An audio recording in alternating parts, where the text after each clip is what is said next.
அஜித் ஓட்டு போட வருவாரா? Car race scheduled. அரசியலுக்கும் அஜித்துக்கும் ரொம்ப தூரம். ஆனாலும் விஜய்க்கு எதிராக அஜித்தை பலரும் பயன்படுத்துகிறார்கள். இத்தனை காலமும் அரசியல் கட்சியில் ஒதுங்காமல் இருந்த சத்யராஜ் இந்த தேர்தலில் நேரடியாக திமுகவுக்கு பிரச்சாரம் செய்ய தொடங்கிவிட்டார்.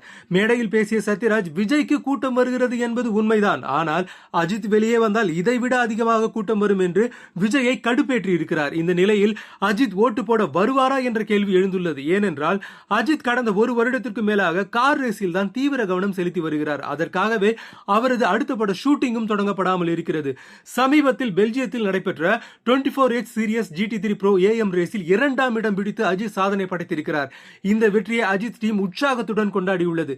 இந்த ஸ்பா பிராங்கார் சாம்ஸ் 24H சீரியஸ் என்பது ஒரு 24 மணி நேர மலைப்பாதை மாரத்தான் போன்ற போட்டி. மலைப்பாதையில் கார் மிக அதிவேகத்தில் செல்லும் போது புவியீர்ப்பு விசையினால் தரையை விட்டு தாவும். காரை சரியாக கையாள்வதுதான் திறமை.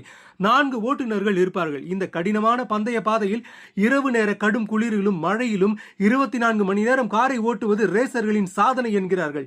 இந்த போட்டி முடிந்துவிட்டால் உடனே இந்தியாவுக்கு திரும்பி ஓட்டு போடுவாரா அல்லது அடுத்து பிரான்சில் நடைபெறும் போட்டிக்கு தயாராவாரா என்பது கேள்விக்குறியாயுள்ளது.